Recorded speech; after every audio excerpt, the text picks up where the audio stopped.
In the last video, I showed how MOE models fail when you one-shot them with a complex task and how to fix that. In this video, I'm diving into the new Gemma 4 model from Google. I find the 26B A4B Mixture of Experts one especially fascinating, because it has a special trick to make it smarter than regular MOE models. We'll look at it in a minute. But there's so much hype around Gemma 4 that we need to pause and understand its critical architecture details before betting our life on it. So I'm going to run practical coding benchmarks, check memory retrieval, and compare its performance to my previously go-to Qwen 3.5. And the results are not what you'd expect. We need to understand Gemma 4 architecture first. The dense model with 31 billion parameters and the sparse one with 26 billion have one important thing in common. Do you see here how they're using sliding window attention? And that the window size is only 1K tokens. Remember this, we'll come back to it soon. Now the MOE model is very interesting. It has 26 billion parameters, which is less than 35 billion in Qwen 3.5. But it has 4 billion active ones, and that is a whole billion more than Qwen. And these activated per token parameters are critical for model's reasoning capabilities. You can find more on that in my previous video. And this table from Google silently hides the most intriguing part of this model. This Gemma 4 isn't a simple MOE. Gemma, Gemma, Gemma, Gemma, Gemma, Gemma, Gemma, Gemma, Gemma, Gemma, Gemma, Gemma, Gemma, Gemma, Gemma, Gemma, Gemma. It has one shared expert. And this means that in addition to the 8 sparse specialized experts, there is a small dense feedforward network activated per each token, and it provides the general knowledge which is usually missing in MOE models. And this is actually really awesome, so let's see how it codes. And if you're enjoying this so far, subscribe and like.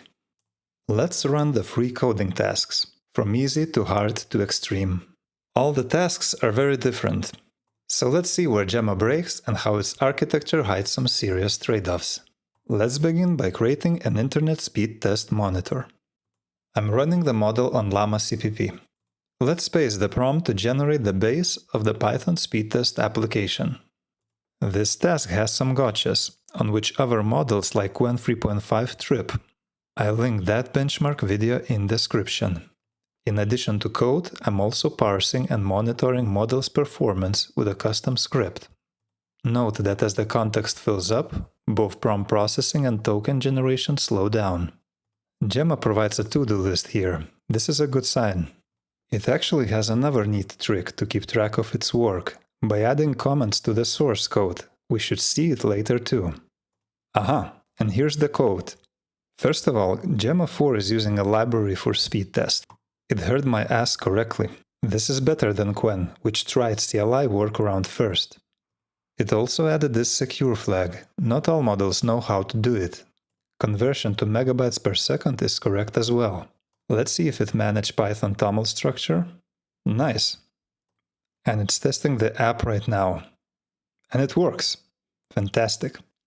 You know, this even looks too easy for Gemma 4. But I want ability to run the speed test every few seconds and store the results in CSV file, and a test for that. From the failures with other small MOE models, I know I should prompt step by step for that. But do you recall that one shared expert in Gemma 4? It's a small dense feedforward network. So instead of incremental prompts, I will one-shot Gemma 4 with all my additional asks. Let's see what happens now. Looks like that one shared dense expert really helps here. Perfect. Code looks clean, and I can run it. Who needs Claude, right? Well, not so fast. Let's build a classical 90s flame, Doom style, and in a terminal, with ANSI escape codes. This benchmark is very tricky for MOE models. Qwen 3.5 35B A3B actually fails it. And as I showed in my previous video, even with a larger Qwen 3 coder next model, the only way I can implement it is with many separate narrow prompts. Only this way the router is able to select the active experts correctly and implement the flame. But I know that Gemma 4 has that dense FFN, and I go wild here. Instead of steering it with multiple small prompts and incrementally constructing this simulator, I send a one-shot prompt to it. Only Cloud Opus was able to implement it from one go correctly. Will Gemma 4 break here? We have the code. It looks clean and promising. But I get errors running it. I want to see if the model can figure this out. Gemma forgot to add shebang for Python at the top of the file. I like how it's able to run the UI-like terminal script cleanly, but it misses the issue. Let's ask it to explicitly add the shebang. Good. Trying to run it again. Wow, I can't believe it. I can't believe it. Gemma 4 implemented the terminal Doomfire practically in one shot, like a frontier model. Only it fits into a mid-range MacBook and is a fast MOE one. Let's see if it's good at making changes too. I asked it to change flame from letters to blocks. Let's try it. Good.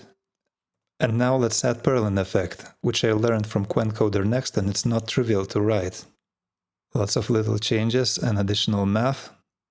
Man, if this works, I'm going to give this thing something heavy.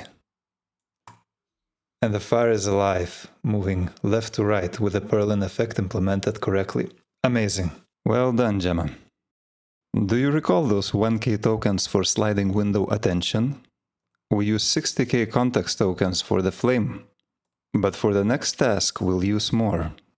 And I'll show you how, despite the best architectural efforts, this sliding window is the real weak spot of this model. It's time to implement the crawler. My goal is to pull this real-time data from a mobile LTE modem portal. I need to know the strength of the connection signal and which tower band the modem is connected to, without having to log in manually each time. And though it may look trivial, it's a real nightmare to automate it for this page. The login is using anti-cross-site referencing techniques. And even if you manage to log in, all the numbers are rendered by separate JavaScript commands. There's nothing in HTML to parse. And there are tens of thousands of those JavaScript code lines. The tech definitely complicated over the years. First, I tried asking Gemma to connect to the modem and figure out the details on its own. It didn't try to connect and hallucinated a simple HTML parsing. Then I explicitly asked to log in and figure out how it works. Some progress. It realized this page uses JavaScript commands. I nudged it to find out about the anti-cross-site login cookie and look closer into the JavaScript files. And it seemed to start to grasp the challenge, but it kept stopping with no outcome. Continue.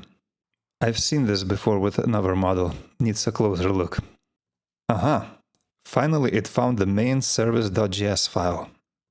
And this is where the thing started to look both promising, but at the same time it started to hallucinate in a dangerously subtle way. At first I didn't even realize it's doing that. I thought we already have it in the bag.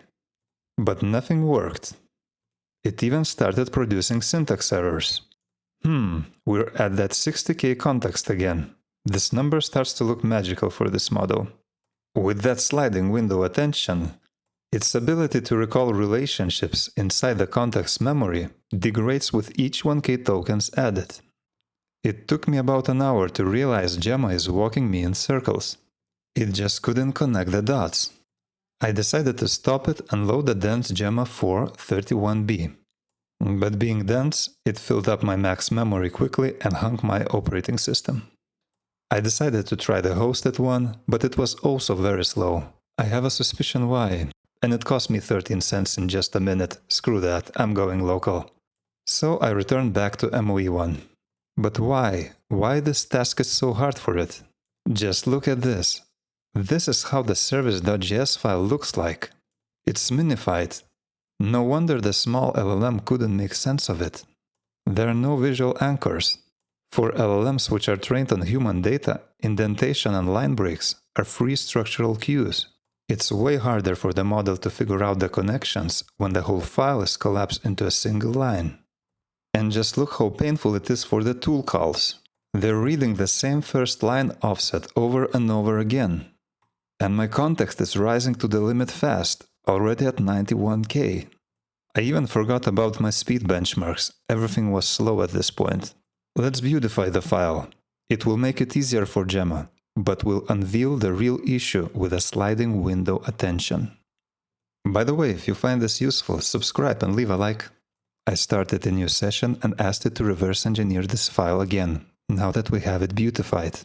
It figured out the cookie name, realized that it needs to use a special endpoint, even got the command names for the networking stats. And though the model was very optimistic, it just couldn't figure it out. The login still didn't work.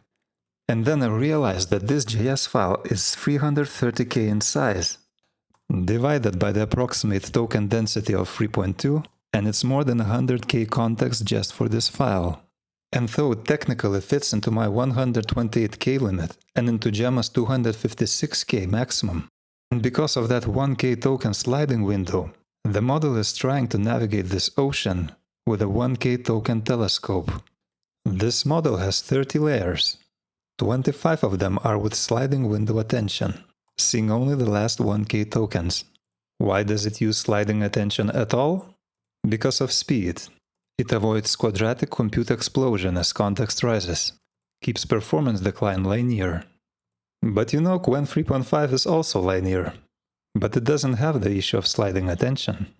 I'll compare it in the next video. How Gemma 4 tries to mitigate the issue? By adding a global layer after each 5 sliding ones. It's a clever trick to keep the model from going totally blind with growing context. It adds the global view to the mix each time. But they are still just lossy checkpoints. And there's only 3.5K numbers to save each layer's output to. So is the sliding window architecture enough? For such a modem crawler coding task, when you need to reverse engineer and connect all the relationships from a huge source file? Unfortunately, it's not. Does this mean Gemma 4 failed this challenge? Let's give it the benefit of the doubt. I want to go deeper, so in the next video I will build a memory quality benchmark, and we'll compare Gemma 4 to Qwen 3.5.